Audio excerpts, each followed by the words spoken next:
Salutations à tous, c'est le frère Martin. Et aujourd'hui, par la manifestation de la grâce de l'Oba, par son verbe, il était permis que je puisse donner une exhortation dans Bible.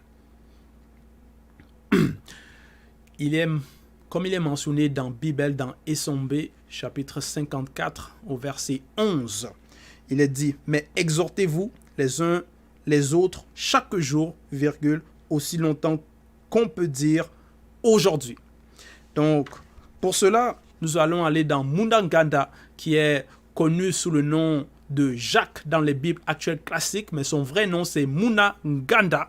Donc, c'était un apôtre de Jokisabe, donc du vrai Christ.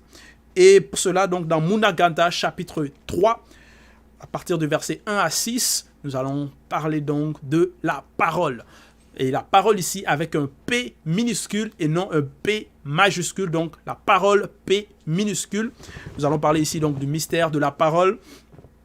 Il est écrit ici, « Ne soyez pas nombreux à vouloir devenir des enseignants, car, virgule. » Donc ici, Munanganda nous révèle par ses écrits, nous informe et nous exhorte, donc nous enseigne par les écrits, de ne pas être nombreux à vouloir être des enseignants, à vouloir enseigner. Nous le savons dans le monde actuel où nous vivons, il y a beaucoup de personnes qui se taguent être des enseignants, alors que nous le savons très bien, ceux qui ont reçu la révélation, qu'il n'y a qu'un seul enseignant qui est le Mouledi Zulula San, le seul mandaté en cette époque, dans cette réalité.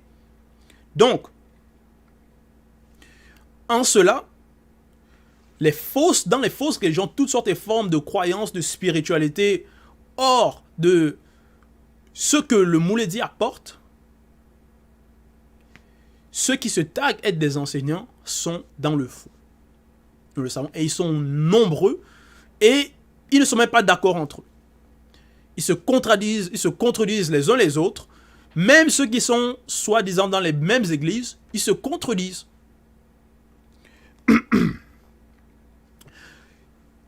Dans la suite, il est dit, donc, après, il est dit, vous le savez, virgule, mes frères et sœurs, virgule. Donc, Munanganda s'adresse à une communauté, s'adresse donc à des personnes qu'il considère comme ses frères et ses sœurs. Donc, ce sont des personnes qui acceptent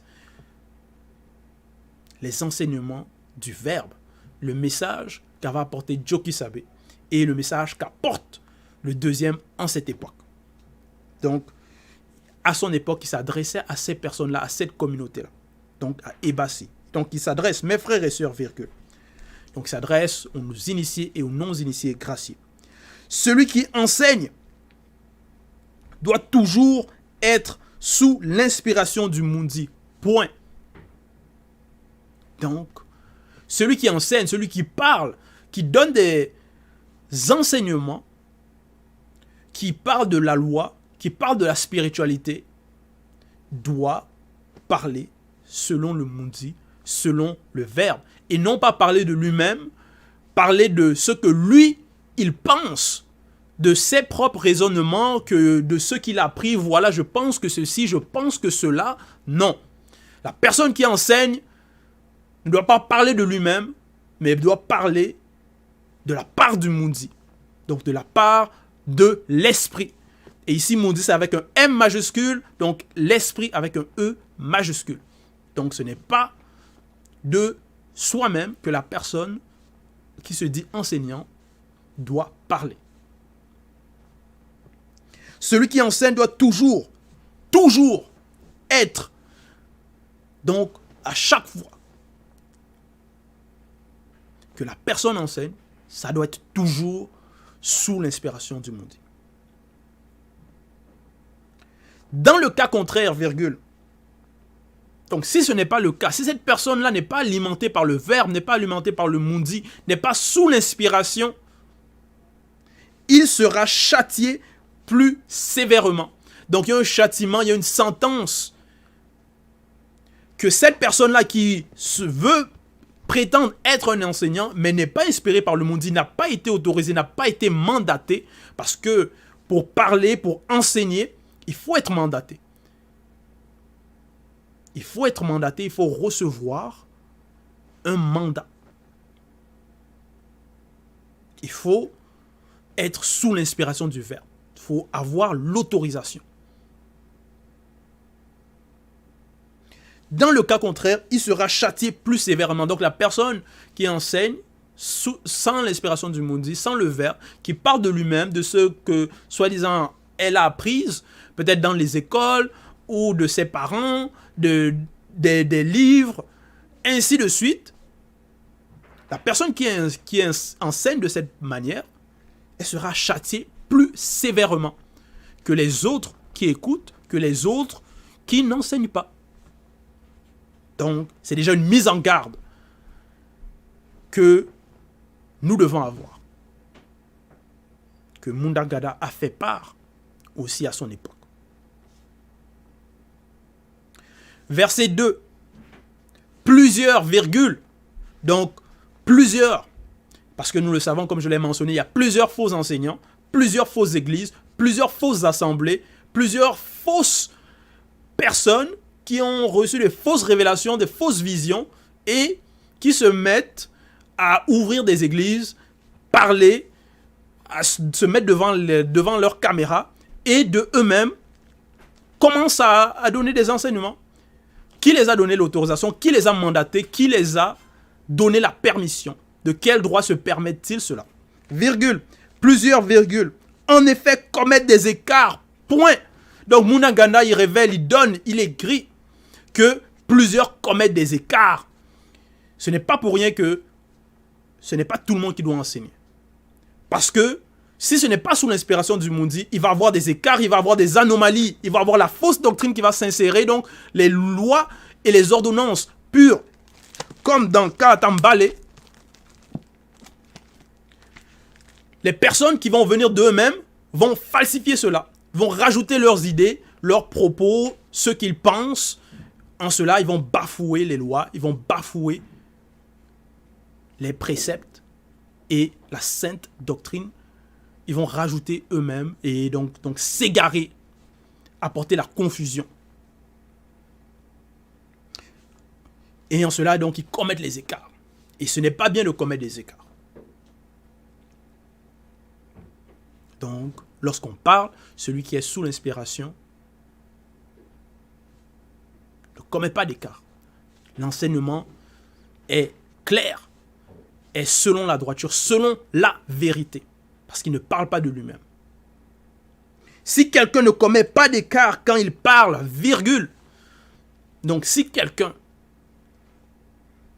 ne commet pas d'écart quand il parle, donc ne se trompe pas, ne donne pas de faux enseignements, ne donne pas des fausses, ne vient pas de fausses conclusions, donc ne commet pas d'écart, virgule, c'est un homme parfait, virgule. Donc s'il n'y a pas d'erreur, il n'y a pas de contradiction, c'est un homme parfait, virgule. Capable de maîtriser son corps tout entier. Donc, par la parole que l'homme va utiliser, s'il n'y a pas d'écart dedans, s'il n'y a pas d'anomalie, s'il n'y a pas d'erreur, de contradiction, si la personne est en mesure de maîtriser ce qui sort de lui,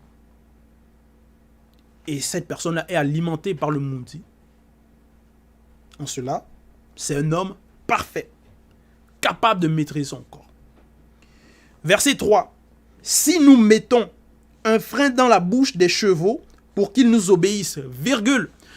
Munda Gada, il prend l'exemple dans le visible des personnes qui mettent des freins dans les chevaux, dans la bouche des chevaux, pour diriger les chevaux, pour contrôler les chevaux. Donc, parce que c'est à leur époque, ils faisaient ça aussi. Ils mettent un frein dans la bouche des chevaux pour que les chevaux les obéissent.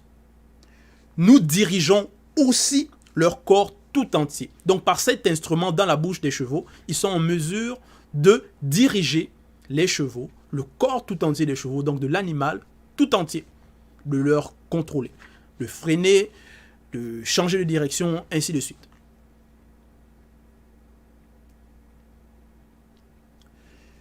Verset 4. Voici, virgule, même les navires, virgule, qui sont si grands et que poussent des vents impétueux, virgule. Donc, même les grands navires, comme les bateaux, qui sont poussés par le vent, ainsi de suite, sont dirigés par un très petit gouvernail, virgule. Donc, ces grands bateaux, ils sont dirigés par un petit instrument, comparativement à la grandeur du bateau. Par un très petit gouvernail, au gré du pilote. Donc le pilote, avec l'aide du gouvernail, il est en mesure de diriger le bateau, la direction, donc de suivre un chemin, une voie. Verset 5. Il en va de même pour la parole qui sort de l'homme. 2 points. Donc c'est similaire. Puisqu'il prend l'exemple par rapport aux chevaux et par rapport aux navires pour donner des images, des exemples. Ce qu'il parlait. Et pour qu'on puisse visualiser cela. Il en va de même pour la parole qui sort de l'homme. 2 points. Elle est insignifiante si elle n'est pas inspirée par le Mundi. Donc si la parole n'est pas inspirée par le Mundi, le verbe ici qualifie ces paroles d'insignifiantes. Que ces paroles sont insignifiantes. Donc tous ceux qui parlent sans le verbe, c'est-à-dire qui parlent sans être sous l'inspiration du Mundi, sans prendre, c'est-à-dire dire de la vérité, sans être sous l'inspiration, ces personnes, leurs paroles sont insignifiantes. Mais l'homme, donc après la virgule, mais l'homme se vante par elle de grandes choses. Point. Donc l'homme, les hommes, nous le savons, il y a beaucoup d'hommes orgueilleux, arrogants. Ils vont utiliser la parole pour se vanter, donner des propos haineux, orgueilleuses, dire que voici j'ai cela, donc voilà la vantardise, ainsi de suite, par la parole.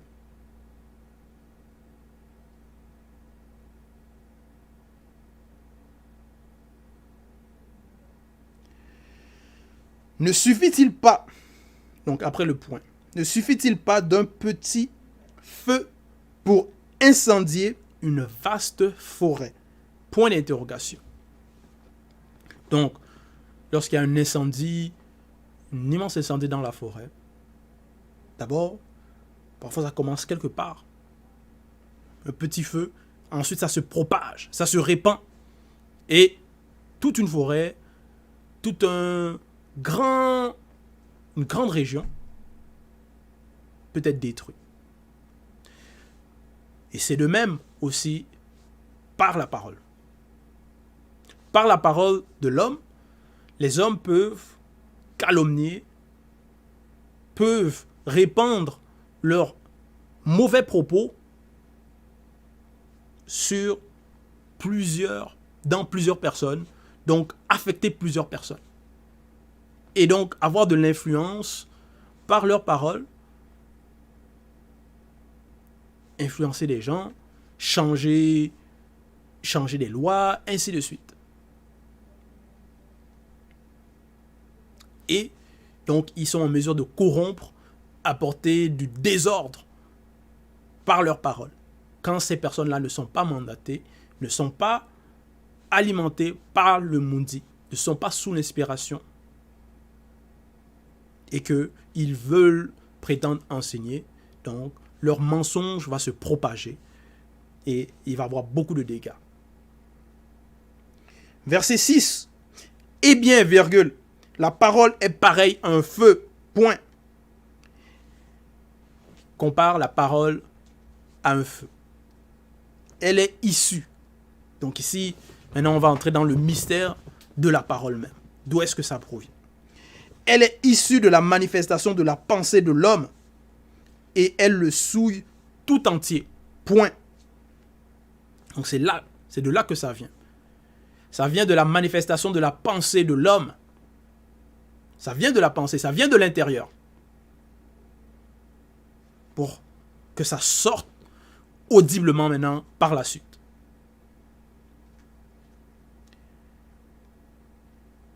Et elle le souille tout entier.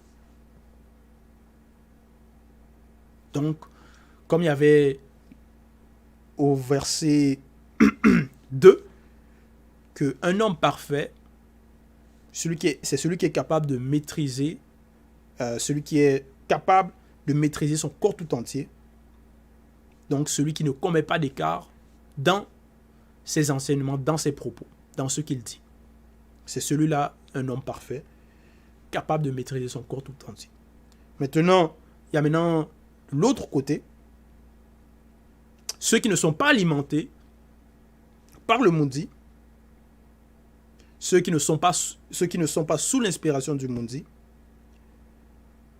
Il est dit ici que leurs paroles maintenant souillent tout leur corps.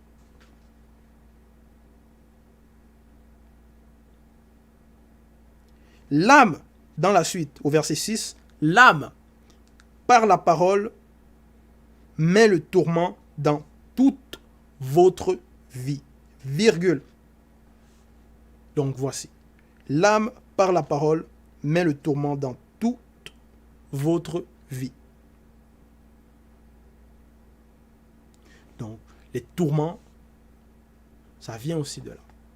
Ça vient de la parole. Et cette parole-là vient de l'âme. De la naissance jusqu'à la mort. Ce tourment vient du lieu de tourment de votre pensée, issu de votre âme. Donc ici, le tourment, ça vient d'un lieu, ça vient de quelque part. Et c'est un lieu de tourment. Et ce lieu de tourment-là, c'est le lieu de tourment de la pensée. Donc, lorsque, par exemple, une personne est tourmentée dans ses pensées, ce tourment-là, quand ça va maintenant sortir, par la parole, par des mauvais propos, par ainsi de suite.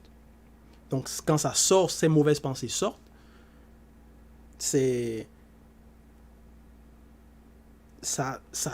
calomnie maintenant, donc ça, toute la vie maintenant, ça met la vie dans le tourment.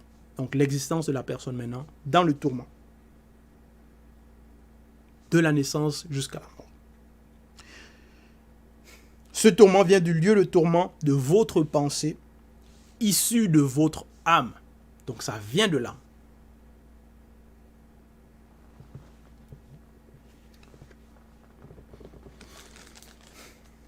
Donc c'est d'où ça provient, le tourment, et aussi par rapport à la parole. En cela, il faut aller à la source donc pour pouvoir ne pas avoir les tourments aussi. Pour pouvoir combattre ces tourments, donc il faut aller à l'origine. Et comme ça vient de la pensée, ces tourments-là, de la pensée, et ces pensées-là viennent de l'âme, il faut aller donc travailler sur l'âme, transcender les consciences. Et c'est par le verbe, c'est par les enseignements que nous recevons du Moulidi, que on transcende nos consciences, on voit les choses d'une autre manière. On voit la réalité différemment. On conçoit les choses différemment. Et ça affecte nos pensées maintenant. Puisque notre âme est changée, transcende de conscience, ça va affecter aussi les pensées. Et quand nous changeons maintenant nos pensées, par donc les enseignements que nous recevons, par le verbe donc, les paroles aussi qui vont sortir de nos bouches vont aussi changer. Et si les paroles de nos bouches, quand ils vont changer, donc nous les contrôlons aussi, nous les maîtrisons. Et nous nous assurons qu'ils sont droits, conformes à aux enseignements que nous recevons, donc au Verbe. En cela, si les paroles sont droites, comme il est dit au verset 2, si quelqu'un ne commet pas d'écart quand il parle, donc ce n'est plus commettre d'écart, donc ne plus dire l'antivérité. En cela, c'est ça aussi le mystère de la perfection. C'est un homme parfait, virgule, capable de maîtriser son corps tout entier. En cela, nous maîtrisons tout notre corps tout entier. Donc, c'était l'exhortation sur la parole. Toute gloire et tout honneur à l'Oba, seul créateur unique et véritable.